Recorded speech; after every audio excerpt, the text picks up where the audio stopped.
Petit podcast, au fait, sur l'équilibre femme-homme, de tout ce qui s'est passé d'avant, de toute la construction qu'il y a eu jusqu'à aujourd'hui, jusqu'à ces nouvelles énergies qui sont en train de transformer, en fait, la plupart des personnes pour se retrouver véritablement au fond de qui ils sont, sans artifice, sans masque, sans conditionnement, sans dogme. Tout un cheminement d'éveil. D'ailleurs, les nouveaux enfants d'aujourd'hui ont déjà cette énergie-là, ont une énergie de respect de la femme, de l'homme et des autres personnes qui sont autour. Leur énergie est beaucoup plus élevée que la nôtre et ce n'est pas pour rien. Donc tu vois, par rapport aux hommes, dans leur éveil, ils ont besoin de réveiller la flamme de leur cœur, puisque tout a été erroné, tout a été changé, l'ordre divin a été modifié dans cette énergie masculine et féminine. Donc non, l'homme n'a pas besoin de se couper de lui. Il n'a pas besoin de se couper de l'amour, il n'a pas besoin de se couper du cœur pour réussir qui il est. Il n'a rien à prouver, c'est-à-dire il n'a pas à prouver sa valeur face au monde en lien avec la richesse extérieure. Non, être dans la vibration d'amour, ce n'est pas être faible, ridicule, minable, vulnérable, que de se laisser aller à cette fréquence. Au contraire, c'est sa plus grande force. Respecter, épauler, écouter, protéger, soutenir, aider. Ne serait-ce pas là les devises d'un chevalier? D'une personne forte, puissante, à défendre les autres? Il est la forme du féminin. Tu sais, il l'enrobe, il l'entoure. Il entoure ce féminin, parce que le féminin est le fond, et ce masculin le protège, le chérit, l'honore. C'est-à-dire tout un changement de paradigme au niveau de l'image de la femme pour l'homme. Tout a été détourné en coupant cette énergie naturelle innée chez le masculin, au détriment du mental, qui a été forgé, mis en lutte, dirigé, contrôlé, pour empêcher de trop se féminiser, puisque la sensibilité a été reléguée uniquement à la femme, car elle est faible. Elle a besoin de quelqu'un de fort, qui n'a pas le droit de montrer ses émotions.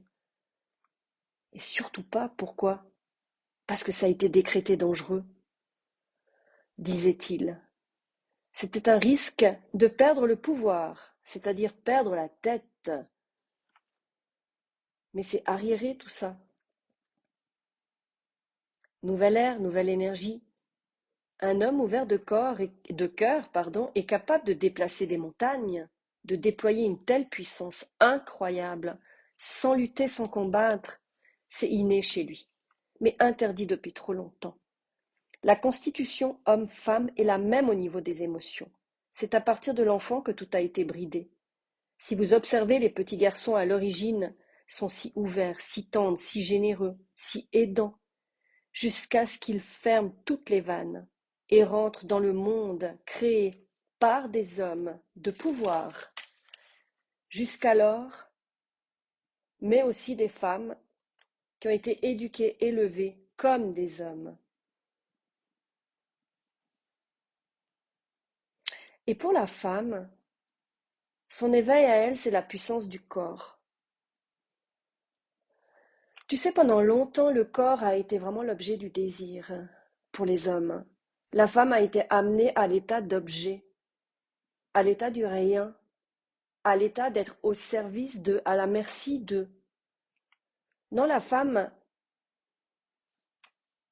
n'est pas résumée à son corps dans le temple du désir, au service, à la merci, comme je viens de le dire, de l'homme. Non, pour plaire, il n'y a pas besoin de se mettre à nu, de montrer ses fesses, de donner son corps à l'autre.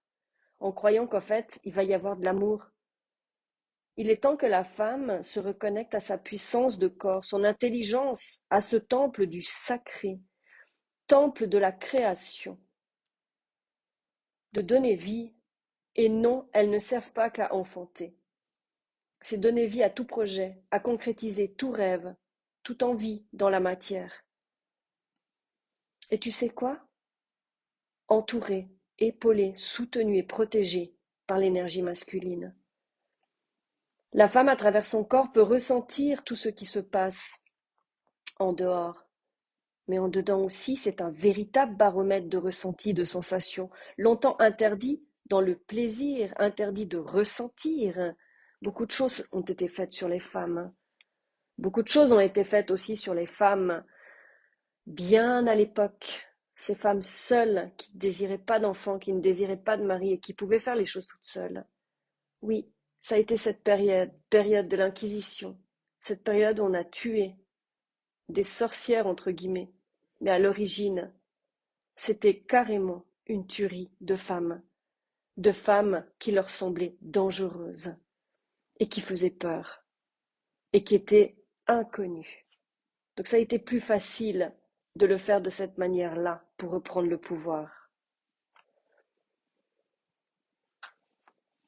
Donc si je reviens sur ce que je suis en train de dire maintenant, c'est que tout ce qui a été donné à tort qu'à l'homme amenant les dérives sexuelles pour le temple du désir, la surconsommation des hommes coupés du corps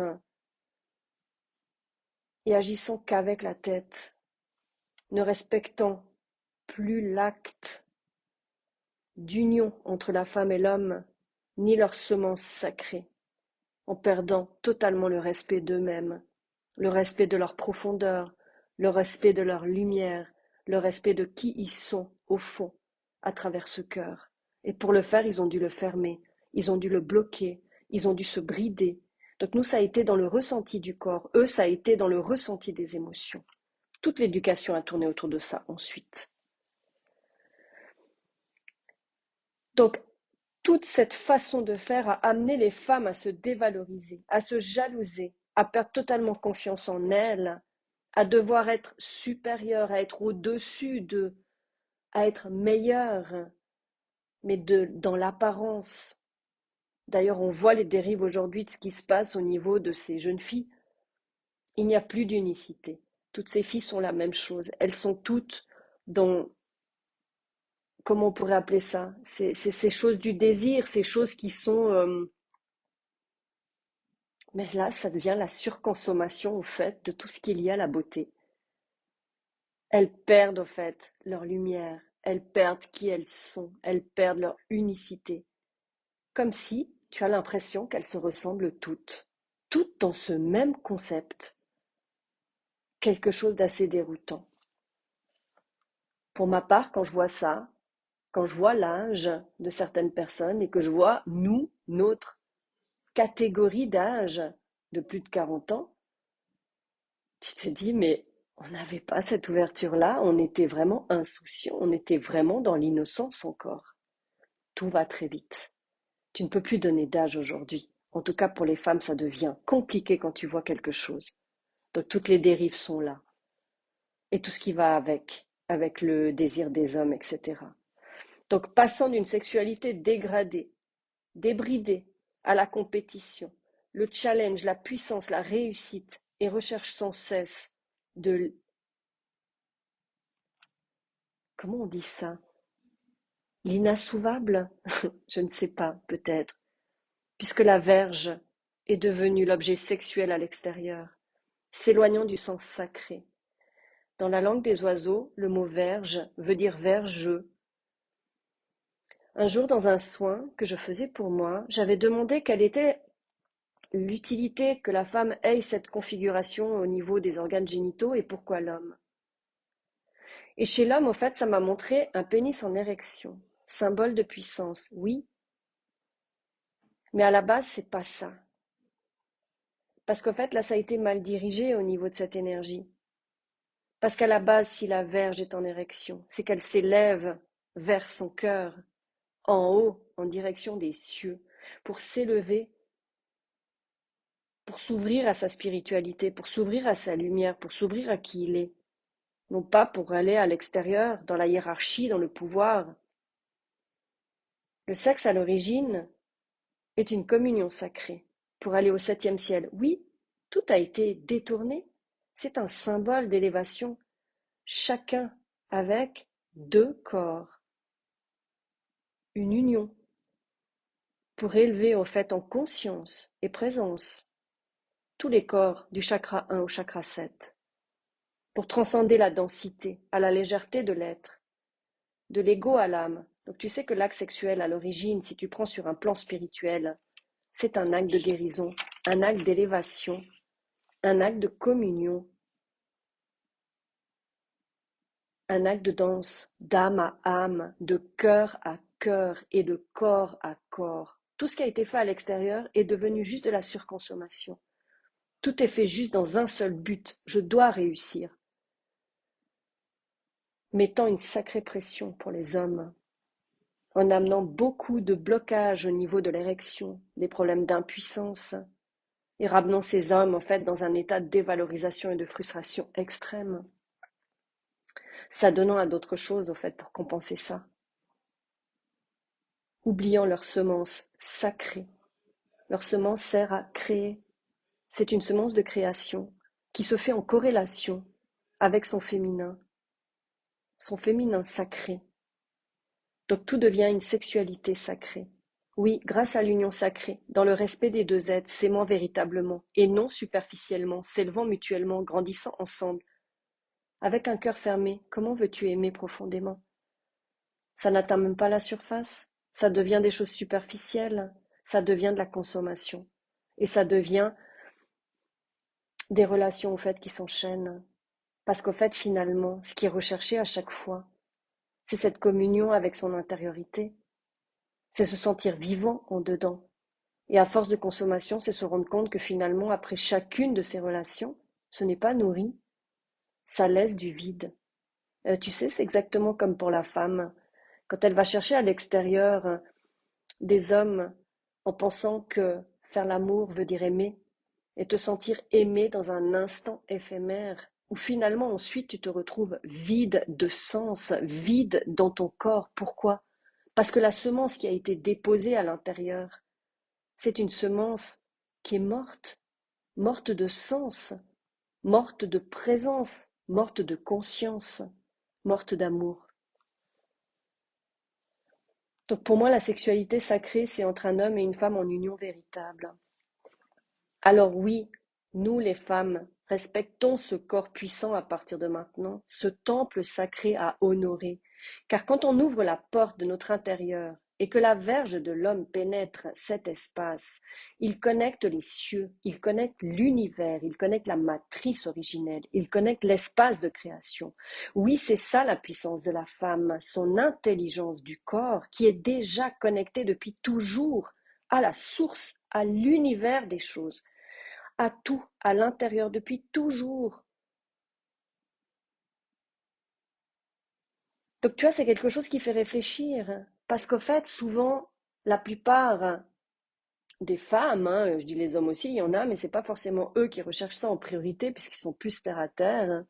Mais la plupart des femmes essayons de rechercher toutes sortes de choses à l'extérieur pour s'élever, pour pouvoir monter dans la lumière, dans cette symbolique de monter.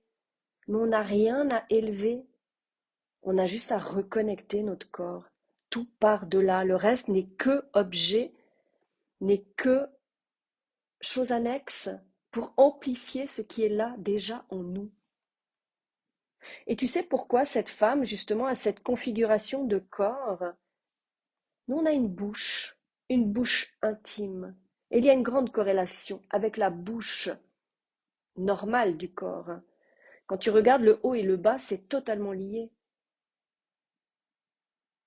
Quand ça a été brimé depuis des siècles et des siècles, qu'on nous a cousu la bouche, entre guillemets, on nous l'a fermée. Tu penses que notre intimité, il s'est passé quoi? On s'est déconnecté avec notre univers. On s'est déconnecté avec nos profondeurs. Et c'est pour ça que l'on cherche ça à l'extérieur tout le temps. Tu vois, mine de rien, l'homme et la femme est la même chose. On recherche à chacun quelque chose à l'extérieur, mais qui finalement est dans notre intérieur. Nous, notre bouche, elle sert à nous nourrir de cette vitalité, de cette énergie de vie. Tu sais, pour te connecter à la vie ici. Oui, puisque pendant des siècles et des siècles, on nous a coupé notre vie à être à la merci d'être au service de l'homme, d'être fourgué juste dans la capacité d'enfanter et d'être une ménagère. C'est toujours dans les croyances, c'est toujours dans les conditionnements, c'est toujours dans les dogmes. Oui, ça a beaucoup changé, mais dans nos cellules, intrinsèquement, c'est toujours là. Donc finalement, au fond de nous, il y a toujours ce truc de lutte et de combat, de devoir prouver et faire sa place. On n'a pas à le faire. Nous, on a besoin de se nourrir de matière, de créer, de mettre en forme les choses qui sont déjà, c'est déjà en nous, ce savoir, cette connaissance est innée.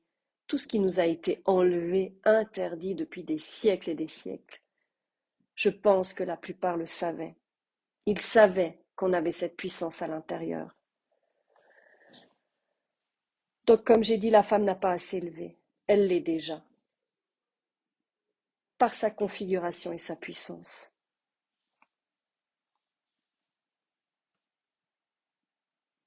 On a juste à se reconnecter à notre corps, à notre ressenti subtilement, sur tous les plans. L'amour, faire l'amour sert à cela, comme je l'ai déjà dit, avec l'homme conscient de sa puissance de cœur, qui lui est le pont pour accéder. Car avec sa verge, il élève sa conscience, mais il élève aussi l'autre. Et c'est un doux mélange des deux. Quand l'un va faire monter son énergie vers le cœur, l'autre va faire descendre l'énergie du cœur dans cet univers. Et c'est un doux mélange, c'est un cercle, c'est une unité. C'est ça l'union. C'est le ciel et la terre qui se réunissent dans l'amour. C'est tout un symbole.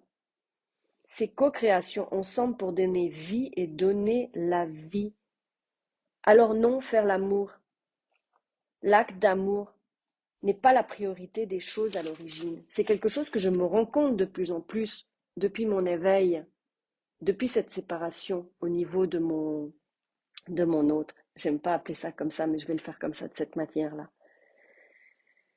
Donc tout a été fait au fait de façon animale pour avoir un semblant d'amour, de la tendresse, de l'attention. Et non, on ne retient pas un homme avec le sexe, contrairement à ces vieilles croyances. Et tu disposeras aux envies de ton mari. Et non, on n'est pas un objet de désir et notre intérieur n'est pas un déversoir. Dans la relation d'âme, tout est nourri sur tous les plans. Quand les vides sont guéris, remplis par soi-même, sortis de l'amour sacrificiel, détournés au fil des époques. Et tu sais que dans les années 50, petit rappel du rôle des femmes à l'époque, il y avait un petit guide qui avait été mis en place pour les parfaites femmes, parfaites épouses. Donc c'était vraiment mis en tant que mère au foyer, épouse conjugale ménagère, le parfait guide de la femme idéale. Tout le monde en a entendu parler, mais je vais le répéter là parce que je trouve ça tellement drôle et je me dis mais comment ça a pu dégénérer comme ça? Au retour de son époux, immense bonheur de le servir, anticiper tous ses besoins en vie, en silence surtout et avec le sourire. Bien sûr, apprêtée, parfaite, il faudra te maquiller et te recoiffer pour que tu sois en toute beauté. Comme il a vu des gens fatigués toute la journée, il va de soi d'être donc impeccable. Le devoir premier, c'est le distraire. Tu sais, j'en jouais avec lui comme si c'était un petit chien. Ménage oblige aussi pour qu'il baigne dans l'ordre et la paix. S'occuper de l'autre, donner un sentiment de satisfaction personnelle. Ça te rappelle rien tout ça? Dans l'énergie du chaser, de tout donner à l'extérieur, de tout faire pour que les autres se sentent bien? Tu vois, c'est tellement marqué à l'intérieur, c'est tellement profond. Ensuite, oui, on n'est rien sans un homme. Croyance bien profonde, car c'est la seule source personnelle de satisfaction qui te sera autorisée.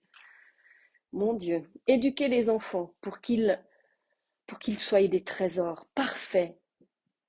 Tu sais, pour qu'ils fassent le moins de bruit possible, il faut les encourager à se taire. Oh mon Dieu, aucun autre bruit aussi, une totale illusion. Pour pour qu'il ne soit agressé de rien. Tu as l'impression que c'est un petit moule, un petit cocon, un petit œuf si fragile. Accueille de son mari toujours avec joie et positivité et exprimer le désir d'être à sa merci, à son service. Oh oui, merci mon maître. Merci mon maître de me permettre d'être en vie. Très sarcastique, hein. En silence, on se garde son envie de parler. Ses sujets à lui sont plus importants. Le laisser parler en premier. Et puis tu sais, il y avait aussi ce truc, le servir aussi en premier à table. Mon Dieu. Ses soirées à lui sont privilégiées. Tu sais, il a travaillé si dur toute la journée qu'il en profite pleinement. Sans question, bien sûr, hein. Oui, parce que la femme, elle n'a pas à demander, hein, parce que son monde à lui est tellement rempli de contraintes et de stress qu'il a besoin de se relaxer. Donc il faut le laisser faire avec qui il veut et comme il veut. L'important, c'est qu'il soit heureux. La femme, on s'en fout, puisque la femme n'est rien. Le foyer est le lieu de ressourcement, donc jamais se plaindre. Épargner les stupides problèmes des femmes. Parler avec lui avec une voix douce et basse. Il est le maître de la maison, attention, hein, et peut exercer sa volonté comme il le souhaite. Femme, aucun droit, une bonne épouse. Elle sait rester à sa place. En 2018, un article a été écrit dans Le Temps. Le féminisme ramènera l'humanité à l'homme. Oh mon Dieu! Vraiment, on n'a jamais rien arrangé avec la lutte, le combat, etc. Ça a intensifié, au fait, tout ça. Parce que quand le féminisme est sorti, qu'est-ce que ça a provoqué? Ça a donné, au fait, un sentiment de castration, d'humiliation. Tu sais, comme un fils à sa maman. Parfois, et même avec les autres femmes ensuite de sa vie. Emmurant encore plus l'homme et le poussant à prouver son pouvoir à travers son pénis encore plus fort. Les nouvelles énergies font qu'un équilibre se pose de plus en plus entre les femmes et les hommes, appelé masculin sacré, féminin sacré. Je voulais juste rajouter l'histoire des femmes féministes. Tu sais que dans le féminisme, ce qui est là aussi, c'est que la femme, quand elle est sortie de cet état de rien, elle a dû se battre, elle a dû prouver au fait son existence, elle a dû combattre, elle a dû faire sa place, elle a dû faire ses marques. Mais comment elle a dû faire ça? Elle a dû déployer une énergie masculine, une énergie beaucoup plus forte, beaucoup plus yang, une énergie avec des armes. Donc ça a été vraiment quelque chose qui a été dans le sens opposé, ce qui est normal, parce que pour retrouver un équilibre, on est obligé d'expérimenter les extrêmes. Et la traversée des époques permet ça. Et il y a toujours dans ces époques des personnes qui sont là pour faire changer ce mouvement. Donc magnifique et merci à ces gens de tout horizon. Donc ce que je disais dans ces nouvelles énergies, ce qu'on entend beaucoup parler, c'est le masculin et le féminin sacré. Chacun a amené une ouverture de conscience et de remise à la bonne place de chacun, un total équilibre sans lutte, ni combat, ni dévalorisation, ni rabaissement, ni écrasement pour le faire. Chacun appliqué à sa propre libération de l'être en priorité. Sortir des conditionnements, des dogmes, des croyances, des schémas sociétaux et éducatifs familiaux. Tu sais, ce qui est rigolo, c'est que depuis quelque temps, quand je transmets ces choses avec ces nouvelles énergies, j'ai des genres de commentaires en disant va à l'église, il n'y a que ça de vrai. Mon Dieu, je ne dénigre pas l'église, je ne dénigre pas la religion, mais à un moment donné, c'est qu'il y a d'autres ouvertures de conscience qui se passent.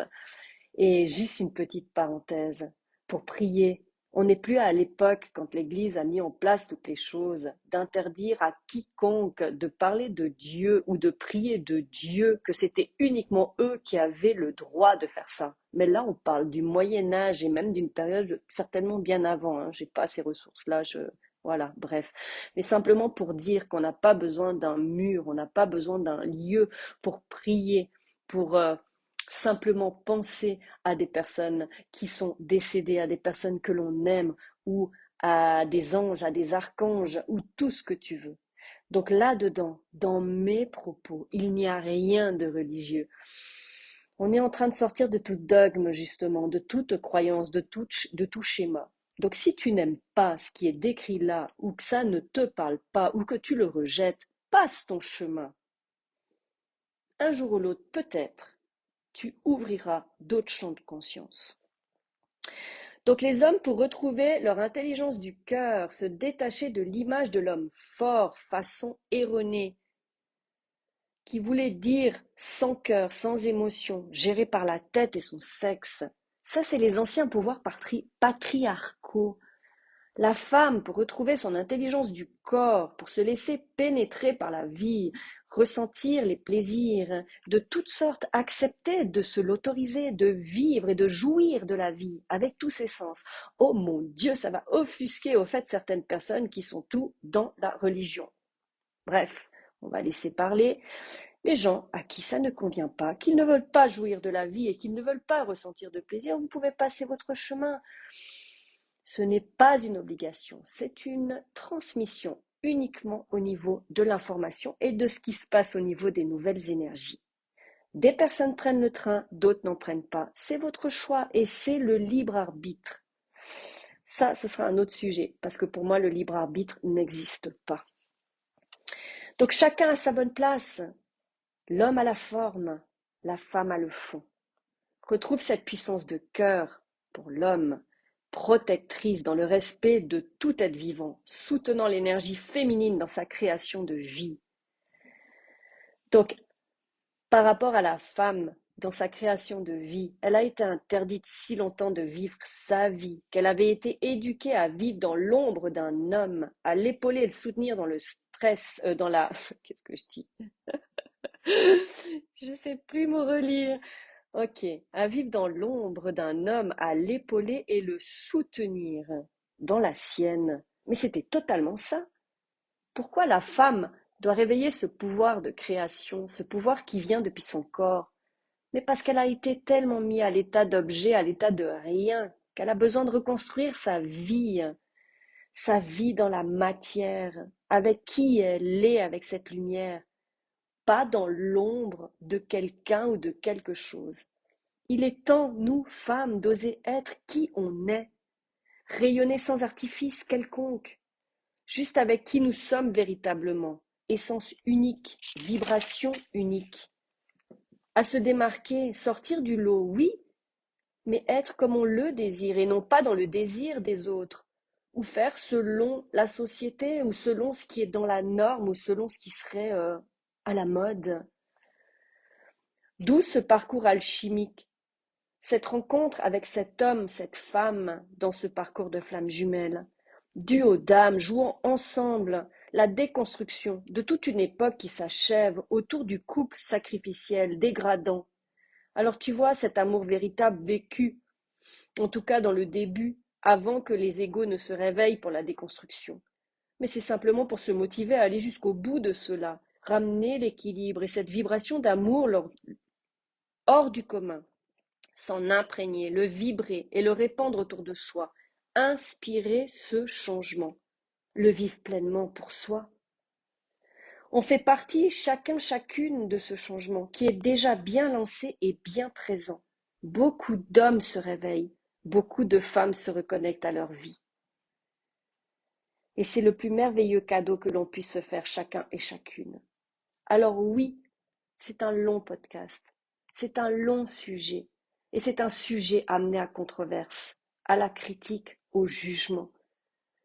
Mais le travail premier de tout ça, n'est-il pas de se reconnecter à qui on est véritablement, hors jugement, hors critique, simplement? Parce que les critiques et les jugements, tu sais qu'en langue des oiseaux, jugement veut dire le juge qui ment, mais ça veut dire que c'est soi-même. C'est la critique que l'on se fait de soi, au fait, à chaque fois. Et quand on critique dehors, quand on juge à l'extérieur, ça c'est dans un podcast que j'ai entendu sur le stoïcisme. Je me rappelle plus qui le disait, mais je pense que si vous cherchez ça sur YouTube, vous trouvez. C'était magnifiquement expliqué avec le jugement.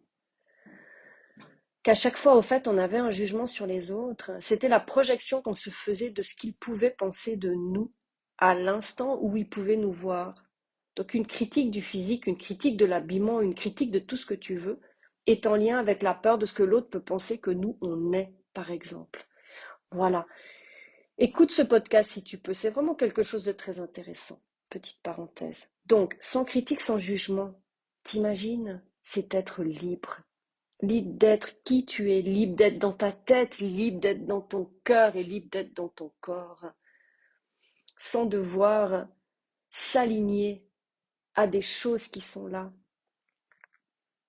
sans devoir être obligé, sans devoir suivre un mouvement. Ça, c'est la plus belle des libertés, la liberté d'être et la liberté d'être dans le faire. Merci pour cette écoute. Tout prochainement, je vais vous préparer un petit soin de nouveau, comme j'aime bien les faire. C'est des soins sur des sujets, des soins collectifs au fait que je mets sur ma chaîne. Et il y en aura deux, mais ils peuvent très bien être écoutés l'un et l'autre. Que tu sois une femme ou que tu sois un homme, ça ne change rien puisque nous sommes faits de polarité masculine et féminine. Donc dans tout ce travail, là je les ai décortiqués pour l'homme, décortiqués pour la femme, mais c'est la même chose dans le sens inverse. Parce que dans les disharmonies, les dysfonctionnements de chacun, on retrouve au fait ces extrêmes, on retrouve ces soifs de sexualité, ces soifs au fait de devoir plaire, ces soifs de tout ce que tu veux. Donc un des premiers soins qui viendra en fait, il va y avoir le soin réveil du cœur pour l'homme, donc c'est réveille ta flamme du cœur. Et puis pour la femme, ça va être le soin réveil du corps. Et ça va être justement pour réveiller la flamme du corps. Ces deux flammes vont ensemble pour faire le feu de la flamme, pour recréer cette unité, cette union, cette communion. Et vraiment reconnecter l'âme, le cœur et le corps. Merci beaucoup.